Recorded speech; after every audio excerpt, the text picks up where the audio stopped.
Oula, petit pouce, mais c'est le bazar dans ta chambre là. Pourquoi toutes tes affaires sont sorties? Oh oui! Ouh là là, je m'en étais pas rendu compte. J'ai fait un cartage dans ma chambre en cherchant un livre sur les Grecs antiques. Un carnage, tu veux dire? Parce que Carthage, c'est une ville. Hein. Oh oui, oups. Bon, on va ranger tout ça.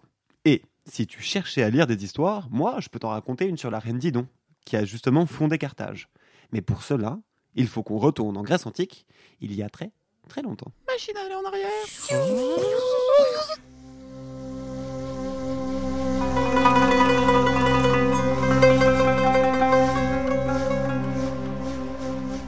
Je suis Didon, fondatrice légendaire de Carthage.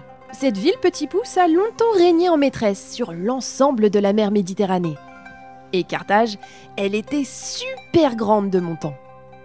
Pourtant, ça a été super galère de la créer. Mon histoire commence un peu avant, en Phénicie, bien plus à l'est. Avant d'être reine, je suis princesse de Tyr, une grande ville dans l'actuel Liban. Première fille de mon papa, je dois lui succéder. Mais mon frère Pygmalion est jaloux. Très jaloux. Mais pourquoi c'est elle qui a la couronne? Pas juste.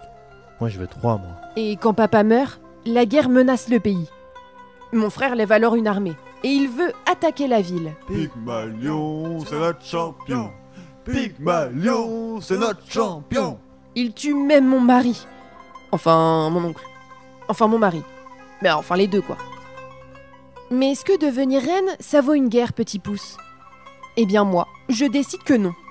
Je vais voir mes fidèles conseillers et soldats et leur annonce mon départ.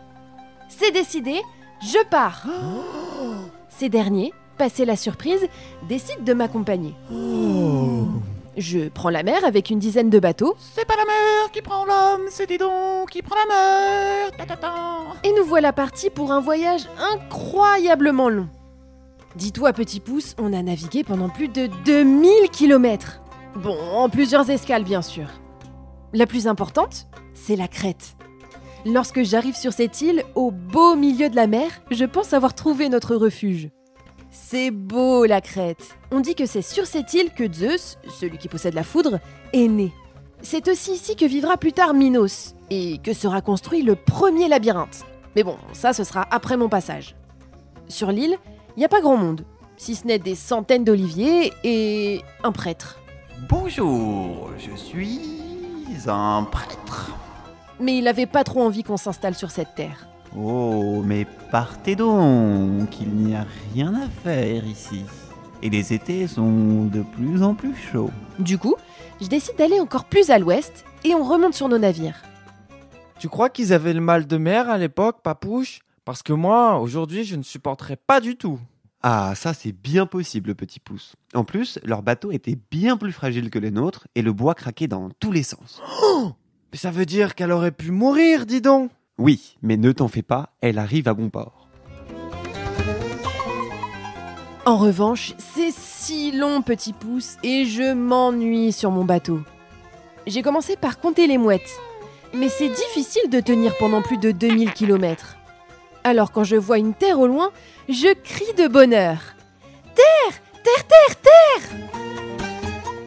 Sur ce territoire, l'air est bon, et je décide de m'installer pour bâtir ma nouvelle ville. Oh, une nouvelle ville. Trop cool. Il y aura des sushis? Mais à peine débarqué, je vois au loin un nuage de poussière qui se rapproche rapidement. Ce sont des centaines de cavaliers qui galopent vers nous. À la tête de ce cortège, Yarbas. Je suis Yarbas, roi d'Africa. Aujourd'hui, c'est la Tunisie. Quand il s'arrête près de nous, je l'observe un peu. Il a un gros nez, Yarbas, et de toutes petites lèvres. Il est moche. Et son cheval est terrifiant. Je lui dis que nous cherchons une terre où fonder une nouvelle civilisation, mais il me rit au nez. Il y a plein de terres ici, mais elles sont toutes à moi. Que me proposes-tu en échange, étrangère?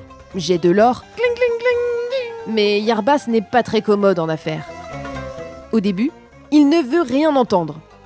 Puis, comme pour me faire une blague, il déclare: Soit, étrangère, je suis disposé à te céder autant de terre que la peau de ce bœuf pourra en contenir. Ça mesure combien une peau de bœuf, papouche? Eh bien au moins 1000 mètres. Ah oui? Bah non, petit pouce. Moi, je sais pas combien ça mesure une peau de bœuf. En tout cas, ce que je sais, c'est que c'est bien trop petit pour y construire une ville. Peut-être, mais Yarbas a oublié quelque chose. Une peau de bœuf, ça se découpe. Quel crétin ce Yarbas. Je demande à l'un de mes serviteurs d'aller chercher un couteau et commence à diviser en toutes petites lamelles la peau du plus gros bœuf que j'ai pu trouver. Ensuite, j'ai tracé un immense cercle autour de la terre que je voulais. Et tout le monde était super impressionné. Dis donc, qu'est-ce qu'elle est maligne. Elle est incroyable. C'est trop classe. Tu crois qu'il y aura des sushis? Tout le monde, sauf Yarbas. Son nez est devenu si rouge que j'ai cru qu'il allait éclater. Mais finalement, devant l'admiration de ces hommes, il s'est avoué vaincu et nous a laissé nous installer dans notre nouvelle ville. Hurrah! Vive dis donc. Vive les sushis! Mais t'arrêtes avec tes sushis, toi. Pardon, mais j'ai faim et j'ai vu tellement de poissons dans la mer. Et voici, petit pouce, comment est né Carthage. Waouh! Elle est trop forte, dis donc. Je savais que tu l'aimerais bien. Peut-être que tu deviendras aussi malin qu'elle. Mais elle rangeait toujours sa chambre. D'accord. Mais attends, Papouche, est-ce qu'après, elle a été reine de Carthage pendant longtemps?